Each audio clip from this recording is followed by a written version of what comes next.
My name is Lowell Wyse. I'm Executive Director of Tacoma Tree Foundation, and we're here today to talk about Home in Tacoma Phase 2, what it is, and why it matters. Home in Tacoma is a process that the city is undertaking to set new rules for what happens on residential property.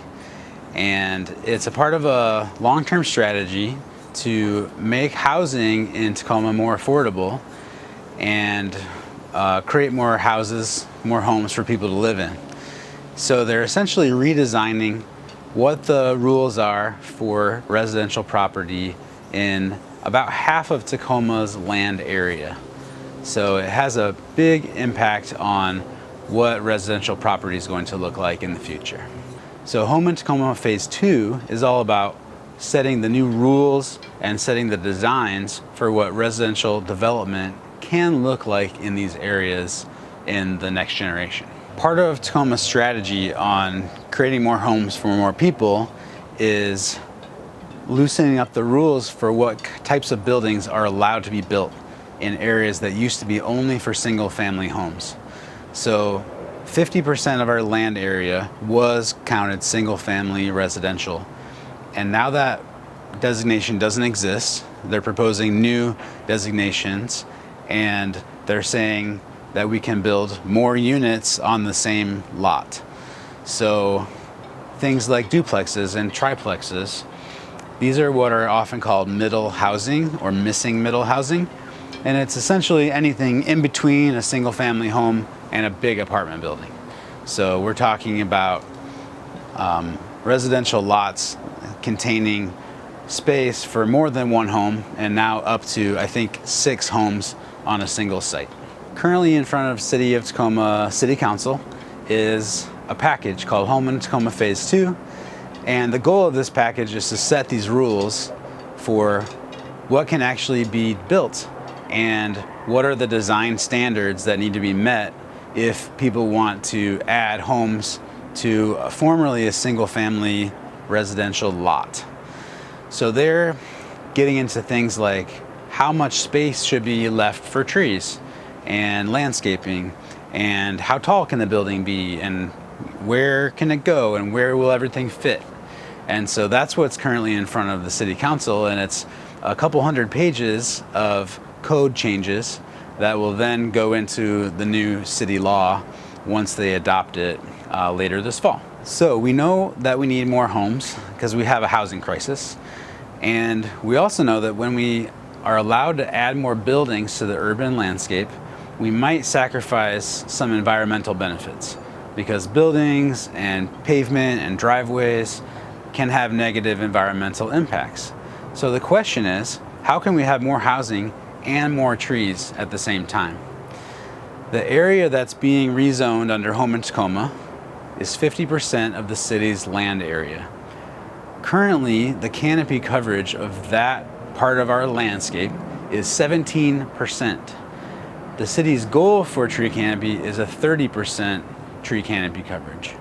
So we need to be able to raise the level of shade on residential properties to that 30% level if we're going to have any chance of reaching a 30% canopy goal citywide. So the design of these residential lots is really important, not only from the standpoint of keeping the trees that we currently have, but also leaving space where more trees could be planted in the future. There are 2 major ways that Home in Tacoma affects trees or interacts with the question of trees on residential property. One thing is the existence of mature trees. Currently, there are no restrictions or regulations over trees on private property.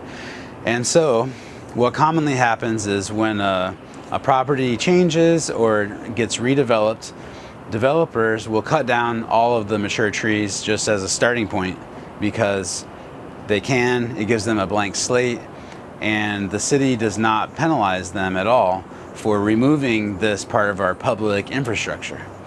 So that's one thing that cities often do when they're serious about growing the total tree canopy coverage. They will start to regulate trees on private property. Cities from Lakewood to Seattle already do this. They put a value on the trees that we currently have in the landscape. So preserving large trees is a really important strategy when it comes to maintaining a healthy urban forest. The other key piece of this is making sure that more trees are planted so that more of the landscape has vegetation and other green infrastructure. So that we're not just building more and more buildings and paving over more of the landscape. So that's another thing that Home in Tacoma Phase 2 would do, is to set design requirements that say what percentage of a lot should be reserved for trees and landscaping, and what percentage is allowed to be built with additional homes. It's worth thinking about who is going to be affected the most by Home in Tacoma Phase 2. I would say it affects everybody who lives in one of these residential areas that used to be only for single-family homes, because the neighborhood might start to change as additional buildings go in. But it also affects all of us that live across the city, no matter what neighborhood we're in. And that's because it's about the character of the city. And trees have such an important role to play in terms of neighborhood character, quality of life, walkability, just in general making it pleasant to spend time in the city. And on top of that are all these other benefits like cleaning the air, cleaning the water, and providing shade. One of the important aspects of Home in Tacoma is that it's going to allow for more homes and more neighborhoods. And we know that we have a housing shortage. We have more people than we have homes for. So Home in Tacoma is going to make it possible to add more homes to neighborhoods and add more people to those neighborhoods. And that's a good thing. Density is something that makes a city work really well. Allowing lots of people to live in the same space means there's more demand for local businesses. It means there's more people and more energy in a neighborhood. And so Tacoma is allowing for more density. Another thing that density allows for is people to live more sustainably with fewer resources. So having 20 people or 30 people living on a lot is more efficient in terms of resources than having just 5 people living on the same lot. And so it allows us to live with a smaller environmental footprint. Density also allows cities to plan in a way where more people are living closer together, and that prevents more sprawl happening out in the rural areas. It prevents, in Pierce County, suburbs crawling farther up the mountains and forests being sacrificed when that happens. So that's another really important reason for climate and environment, that we need more people living in cities. Tacoma Tree Foundation believes that Home in Tacoma Phase 2 is a really important action for City Council to take that will allow us to grow more homes and more trees in Tacoma for the next generation. If the City Council does the right thing and passes Home in Tacoma Phase 2 the way it's currently drafted, it will be a huge signal that they're planning for the future. We're having smart, climate resilient neighborhoods, and that the City Council is serious about its tree canopy goal. They want to see us have more homes and more trees, and getting that balance right is really important. So if they pass Home in Tacoma Phase 2, we can feel really confident that this is a very important environmental and climate action. On the other hand, if the City Council decides to slow down the process or add a bunch of changes or poke holes in the current package, it's going to send a message to us that they don't trust the work that's been done by the Volunteer Planning Commission, by city staff, by the consultants that read dozens of plans from neighboring cities in the Northwest.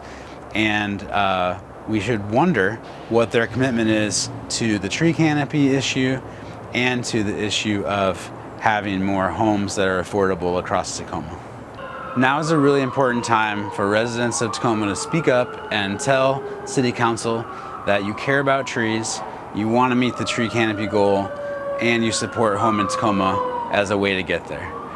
There are several opportunities to weigh in and let the City Council know that you support Home in Tacoma Phase 2.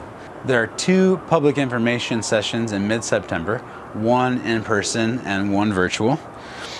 And written comments are due to the City Council by September 23rd, the day before the public hearing, or the first public hearing about home in Tacoma on September 24th. More information about this, kind of a deep dive into home in Tacoma, was just posted on our blog, tacomatreefoundation.org/blog/home in Tacoma. I just want to thank everyone for caring about Tacoma's urban forest, for supporting Tacoma Tree Foundation and all the work that we're doing, and encourage everyone to speak up and use your voice so that we can have a healthier and more beautiful city.